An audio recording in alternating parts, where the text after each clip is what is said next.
Eugene Spooks McAllister maintained that anybody could make a fortune if they combined solid marketing with a thick fog machine, even if they lived in a place as aggressively ordinary as Cedar Falls, Iowa.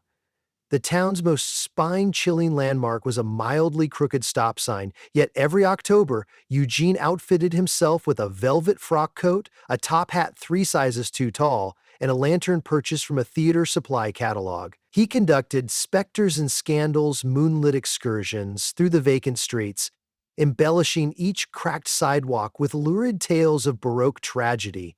The first year he managed to scare exactly 2 middle schoolers, one of whom was already nervous because she'd forgotten her clarinet sheet music at home.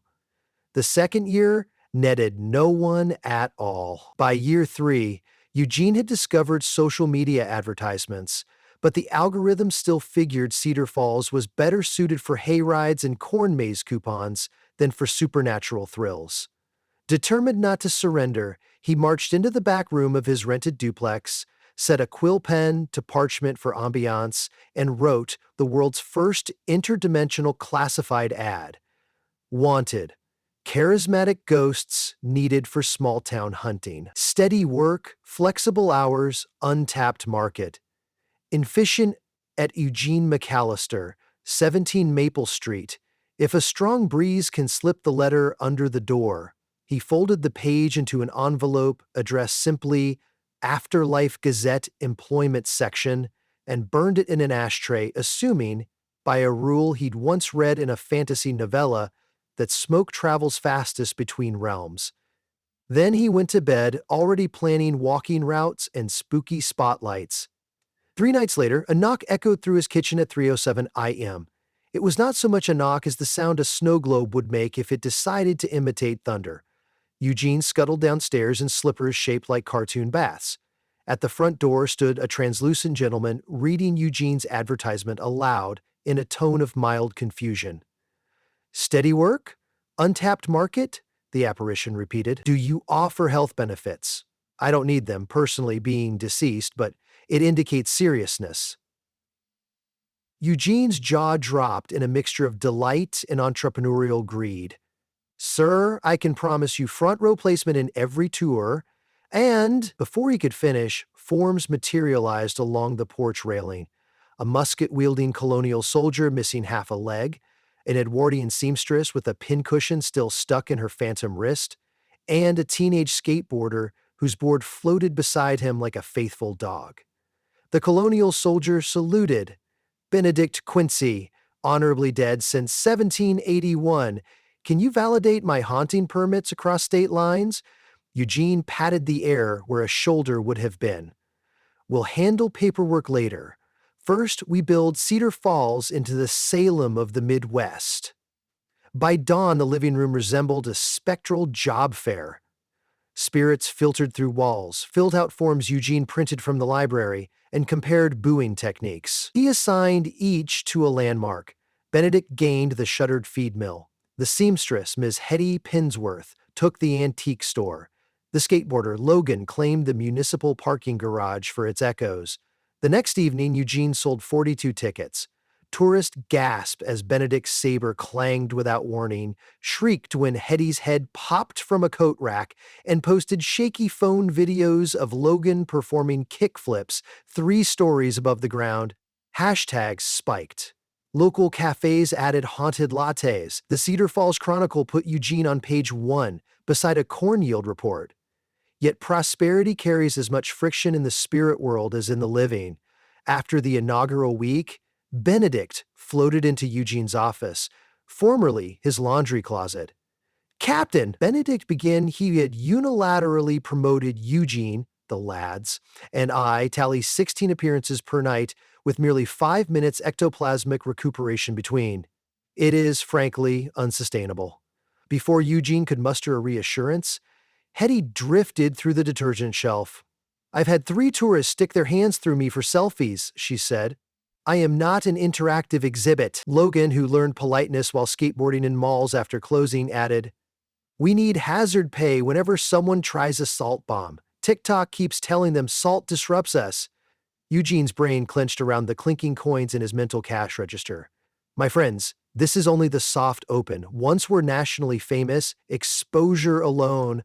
Benedict crossed ethereal arms. Exposure is for the living. We're already plenty exposed. Observe. He gestured to the transparency of his torso, through which Eugene could read the settings on his washing machine.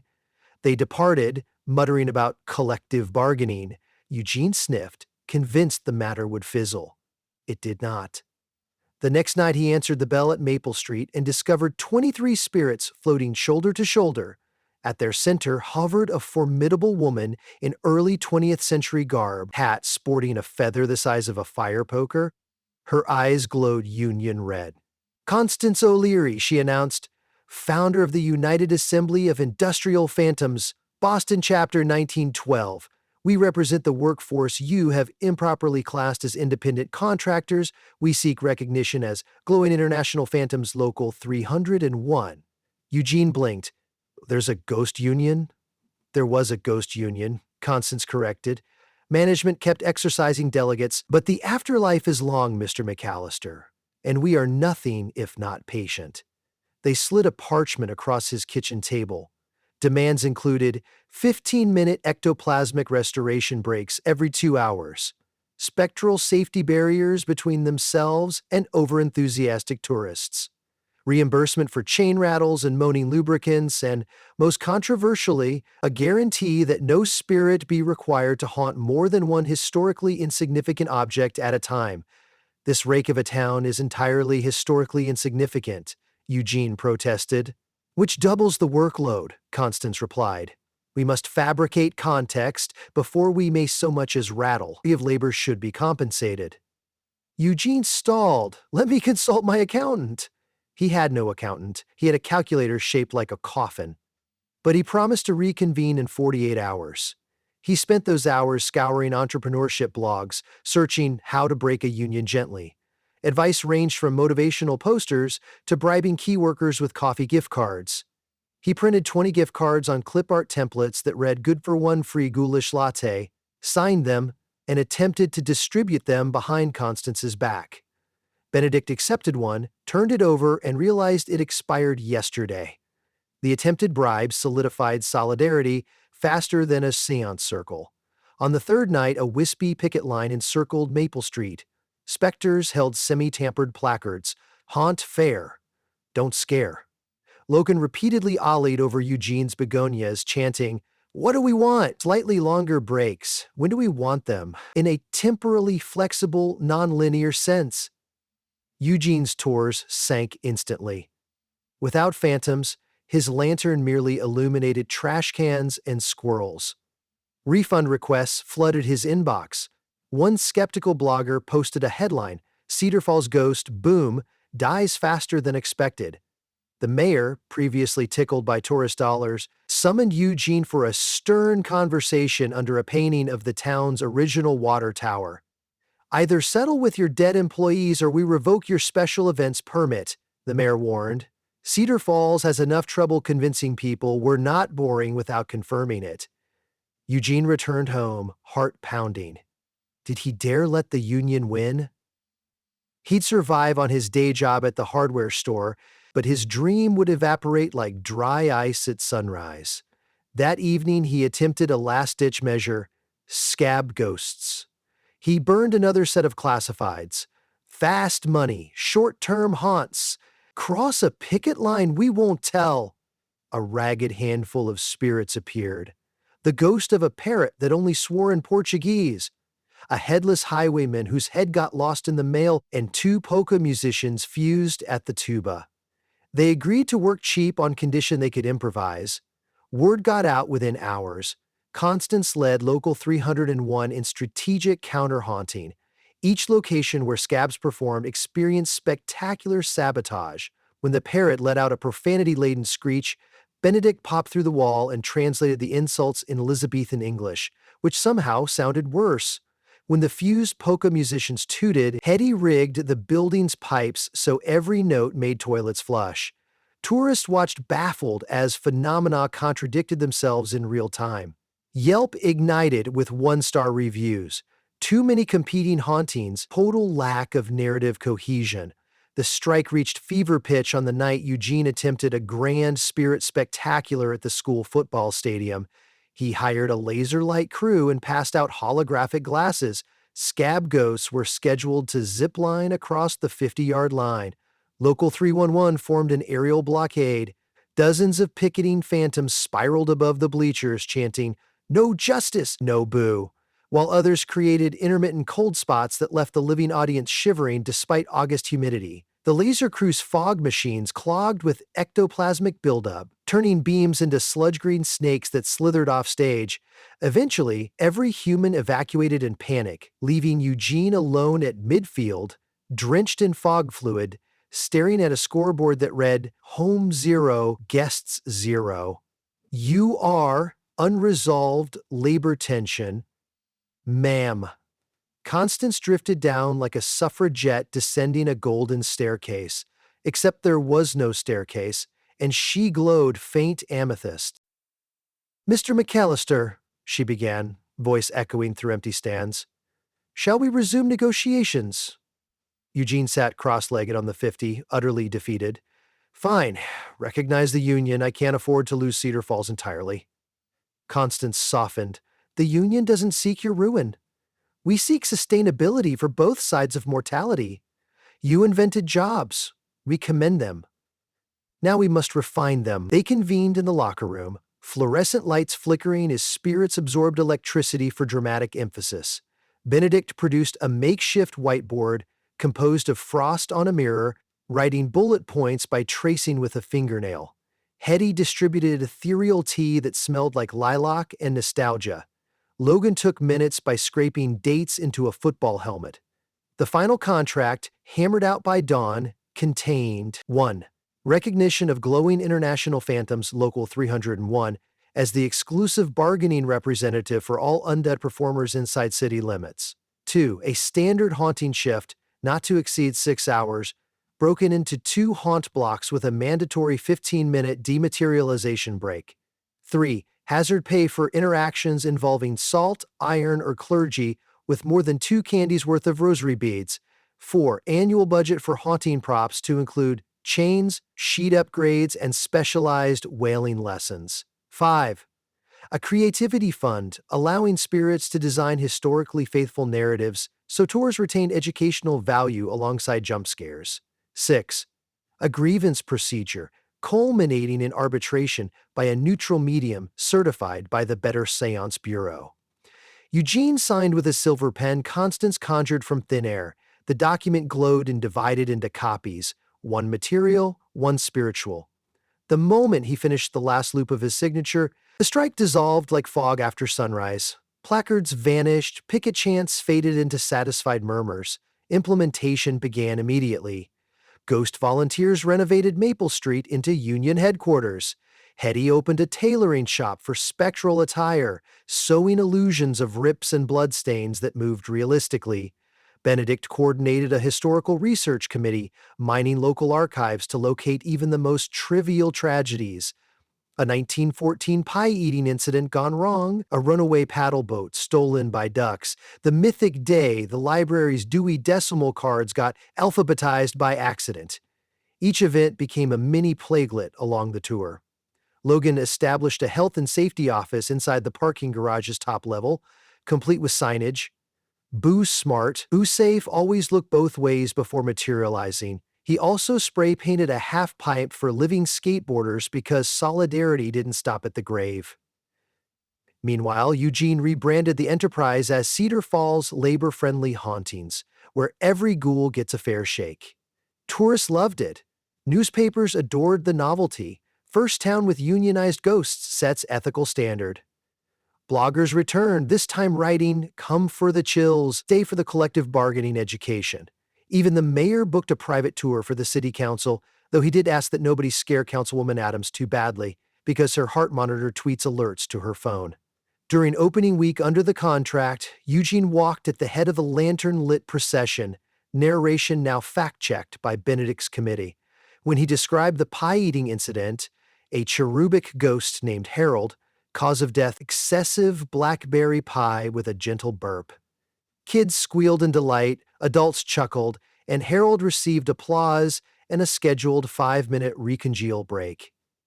They crossed to the antique store where Hetty demonstrated poltergeist with purpose, rattling silverware and Morse code summarizing women's labor history. Next, tourists gathered under the feed mill's broken wind vane as Benedict reenacted his last skirmish, pausing to distribute pamphlets on democratic haunt governance. At tour's end, Eugene invited everyone to sign guest books, one paper, one spectral. Digital influencers filmed themselves praising Cedar Falls' commitment to afterlife equality. The comments section debated whether ghosts should be entitled to pensions. Constance responded politely that pensions are redundant when you already exist outside temporal demands. But vacation accrual remains under negotiation. Revenue outstripped Eugene's projections. Far from shrinking profit, the union contract increased it. Quality scares meant repeat customers, educational modules attracted school groups, and the moral allure of fair labor practices lured conscientious travelers. Merch tables offered shirts reading, "I Got Spooked Union Made," which sold out nightly. The arrangement wasn't without hiccups. One tourist tried to film a viral prank throwing salt at Logan. Hazard protocol triggered, flooding the garage with a freezing gust that locked every car door for 30 minutes. Eugene refunded the group but stuck a poster by the lot exit. "Respect is cheaper than body shop repairs." The tourist left an apology review online rating the professionalism 5 stars despite the chill. Mid-November, Constance invited Eugene to the first union mixer, hosted simultaneously in the community center and the overlapping astral plane. Eugene arrived carrying plates of deviled eggs, uncertain if ghosts could taste. They couldn't, but appreciated the gesture. A spectral band played swing tunes. Benedict taught Eugene to waltz, partly in and partly out of phase, a maneuver akin to dancing through strobe lights at variable existence. Eugene laughed harder than he had in years. Near midnight, Constance clasped his elbow. "You've grown into honest management, Mr. McAllister. I thought profit required squeezing workers," Eugene admitted. "Workers squeezed, turn tangible, and slip between your fingers," she said. "Respect, on the other hand, is surprisingly solid." Snow arrived the following week, dusting snowfalls and postcard white. Tours continued, lanterns glowing through flakes, ghosts leaving no footprints. Eugene sometimes paused beneath holiday lights, considering how a cracked stop sign and a hopeful man's classified ad birthed an economy knitting two worlds. One night, Mayor Vaughn asked Eugene to address the Chamber of Commerce. Business owners hoped to replicate his success. Eugene spoke plainly. "Find what makes your enterprise unique, then make sure every being who helps you share that uniqueness is heard, living or otherwise. Hire fair, listen hard, and even a perfectly non-haunted town can be full of life and a little death too." Polite laughter rippled through the hall, accompanied by a faint otherworldly echo, as if repeating the joke for those unavailable to attend corporeally. That winter tourism stayed steady. Valentine's season introduced couples' conjugal cold spots, where spring debuted field trips. Classrooms studied local history via Hetty's Morse code cutlery. Summer offered skate inspector nights with Logan performing loops around fledgling skateboarders. The contract came up for its scheduled yearly review that fall. Eugene arrived with improved profit figures. Local 301 arrived with moderate proposals, chiefly vegan options at the snack stand for health-conscious living guests and for ghosts who enjoyed ethical symbolism. Negotiations concluded in record time, mediated by a new medium who live-streamed the proceedings on both sides of the veil. After signing the second contract, Eugene strolled Maple Street, lantern at his side, content. A soft chill grazed his shoulder. Constance giving a friendly pat. "Well done, boss," she whispered. "See you on the parade route tomorrow." "I wouldn't miss it," Eugene answered. Across Cedar Falls, porch lights flickered once, as though the town winked. Wind rattled leaves, a gentle end-of-night applause. Eugene breathed cold autumn air and whispered thanks to nothing and everything. Around him, unseen but mutually understood, the ghosts of the Union nodded back, prepared for another night of equitable haunting in the once perfectly non-haunted town that dared to change its mind.